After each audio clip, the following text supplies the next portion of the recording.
Hey guys, check it out. There's the pup. She's here for the video too. The Starlink has arrived. I picked it up the other day in the city, and now I brought it up to the farm, and I'm just going to unbox it in this video. I was talking about it in the last video. I said maybe I wouldn't do an unboxing because everyone's doing that, but it always helps someone. Maybe they'll see this video and they know it's more current. It's July of 2023. And I'm in Canada, in northern Saskatchewan. So I ordered this, and like I said, I picked it up in the city because they don't deliver out to farms. Not that I know of. So anyways, that's how I did it. So that's what was in the box. The router, the power cord, the dish, and then that cord. And I'll have to unhook this from the dish here, that little mount there. Unhook that cord because it's got to go through a wall. Like once you decide where you're putting it and everything, and then you gotta run that wire into your house or your garage or wherever you're setting this up.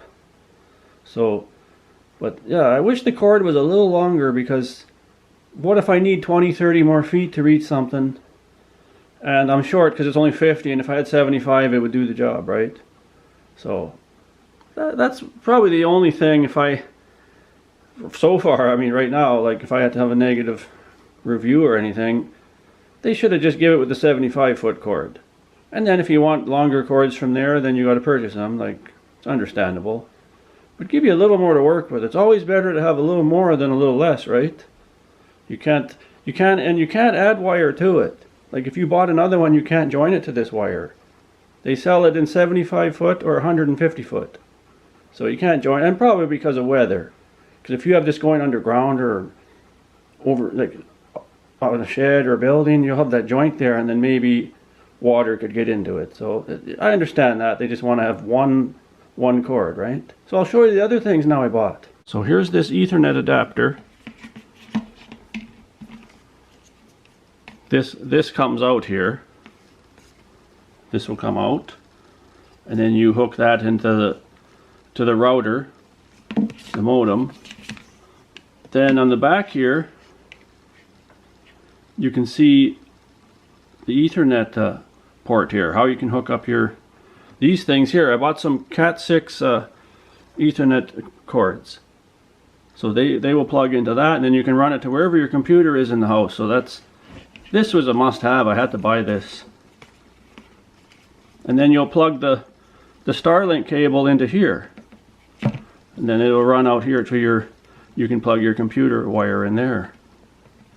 Little instruction thing there.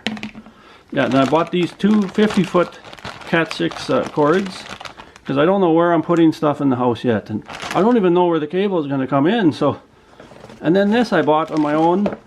This wasn't from Starlink. This is a Ethernet switch. So I'll plug the Starlink in one of those, and then I can plug up to like 4 other things. I can put computers and maybe even the TV, I'm thinking.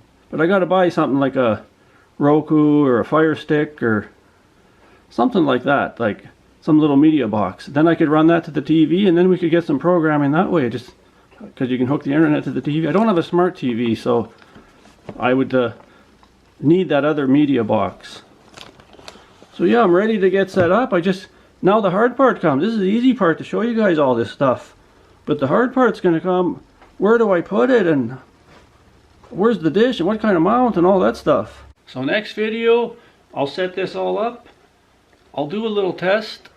Maybe I'll set the dish on the roof, like just loosely, you know, just for now. Then I'll run the cable down to this router here, and then I'll see what kind of a signal I get after it sets up. And they say, you know, leave the dish alone. Don't try to adjust it yourself. And it'll take a while for it to position itself because it's looking for the satellites and the best signal. And then maybe there'll be an obstruction. It'll say there's an obstruction there or something. Who knows? Then just go from there, right? And then move it to keep moving it until I find the sweet spot. And then the fun part will come. I gotta install it there on the roof or the side of the house. And then run the cable in, like drill a hole through the wall. I don't want to be drilling holes all over the house, so I want to make sure I know where this is going, and then I'll do the drilling. So some exciting videos coming up, guys. next video, or one of the next videos coming up, I'll just set it up kind of raw, you know, on the roof there with the cable running down. I'll have the modem outside, and then we'll do a test with the phone to see how it works. So if you like this video, give a thumbs up and look for the next video coming up and several after that until we have it installed properly. See you in the next one, guys.